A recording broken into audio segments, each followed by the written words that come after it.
gobierno le quita todas sus ganancias, pero mantiene los privilegios fiscales de las empresas más grandes y no persigue la evasión fiscal.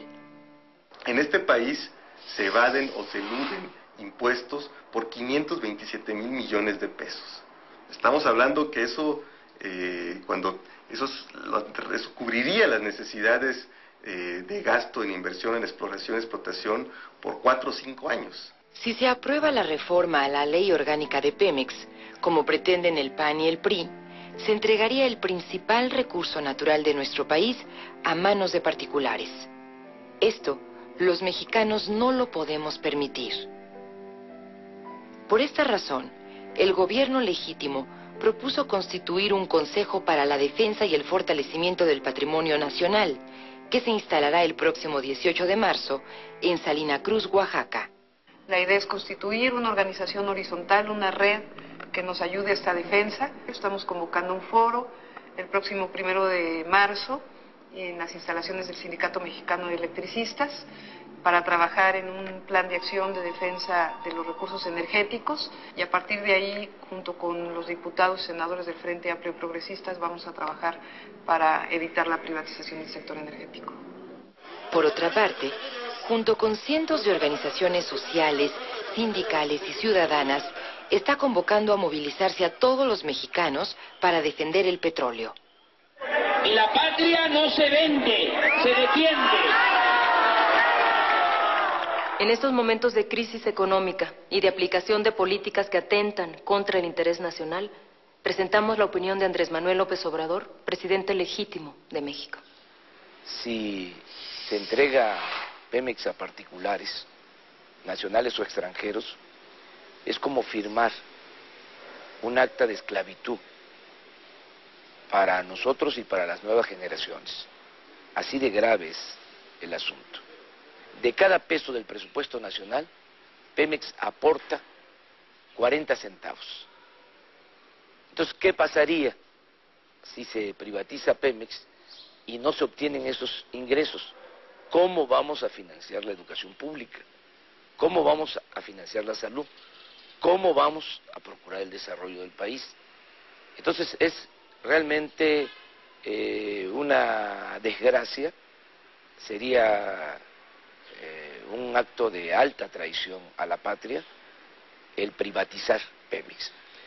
Y no debemos descuidarnos porque son muy voraces quienes están intentando quedarse con Pemex. Es gente que solo está pensando en el dinero, que solo está pensando en sus privilegios y que no les importa el país y mucho menos la suerte de la mayoría de los mexicanos. Entonces, nosotros no podemos permitir la privatización de Pemex. Además, no hay ninguna justificación técnica, financiera, porque se podría decir, no hay recursos para financiar a petróleos mexicanos. Eso es falso. El petróleo es un extraordinario negocio.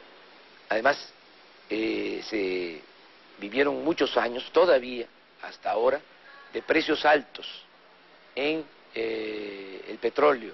Es decir, estamos recibiendo excedentes por los aumentos en los precios del petróleo. Durante el gobierno de Fox se obtuvieron miles de millones de dólares. ¿Dónde fueron a parar todos esos excedentes? Todo ese dinero fue a parar a la alta burocracia. Todo ese dinero se utilizó para mantener privilegios en los niveles más altos del gobierno. Entonces, sí hay dinero, no es un problema financiero. Quienes están usurpando el gobierno no pueden disponer de un recurso de todos los mexicanos. Nosotros vamos a convocar al pueblo del día 21 de marzo al 24 de marzo, aprovecho para hacer esta convocatoria, nos vamos a reunir, se va a reunir la Convención Nacional Democrática. El mero día va a ser el 24. Invito a la gente, porque vamos a tratar dos temas: la defensa de la economía popular, por toda esta escalada de precios que se han venido dando y que afectan mucho a la economía de la gente, y vamos a tratar también el asunto del intento de de la derecha con la alianza con el PRI, es decir, el acuerdo con el PRI de la privatización del petróleo. Y ahí vamos a hacer recomendaciones a nuestros legisladores, diputados, senadores, para que por ningún motivo se permita la privatización de Pemex.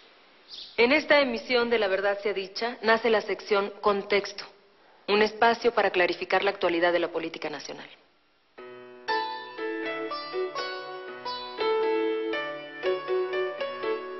Mientras la mayoría de las familias mexicanas realizan un enorme esfuerzo para poder adquirir los artículos básicos, Felipe Calderón gastará 11 millones de pesos solo para los alimentos que se consumirán en el avión presidencial. El secretario de Hacienda, Agustín Carstens, gastará 1.030.000 pesos en productos alimenticios.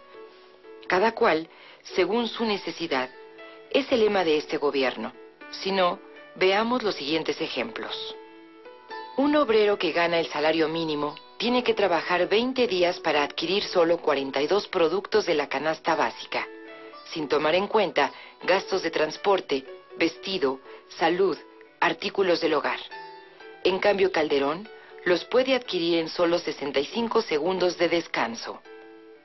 Para entender mejor el ejemplo, un trabajador de salario mínimo necesita 10.45 horas de trabajo para comprar 1 kilo de bistec, 7.45 horas para comprar 1 kilo de carne molida y 1.35 horas de labor para adquirir 1 kilo de tortillas. Las promesas incumplidas. Después de la primera protesta multitudinaria en contra de la carestía de la vida y que demandó aumento salarial de emergencia, apoyo al campo, defensa de la soberanía alimentaria y no permitir la importación indiscriminada del maíz y del frijol, el usurpador Felipe Calderón prometió atender las demandas de los manifestantes. Pero más rápido cae un mentiroso que un cojo, pues su secretario del Trabajo, Javier Lozano, descartó el aumento salarial de manera indiscriminada, pues podría ser riesgoso para la economía del país, ya que podría provocar el aumento de la inflación y el cierre de algunas empresas. Por su parte, Eduardo Sojo descartó la renegociación del Tratado de Libre Comercio para proteger el maíz y el frijol mexicanos. Así, el gobierno espurio demuestra su doble discurso. Más que rebasar por la izquierda a la izquierda misma, este gobierno está alimentando la protesta social en contra de su modelo económico. Ahora vamos a ver las andanzas de la derecha en esta semana.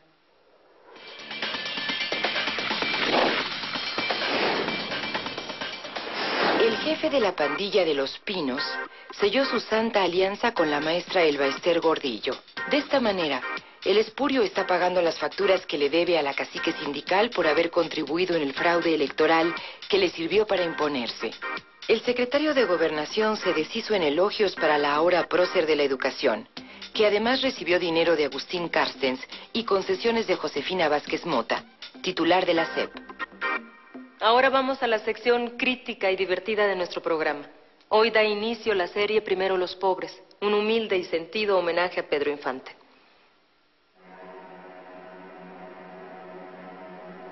En el pasado fraude electoral el país quedó como camioneta de narco, polarizado.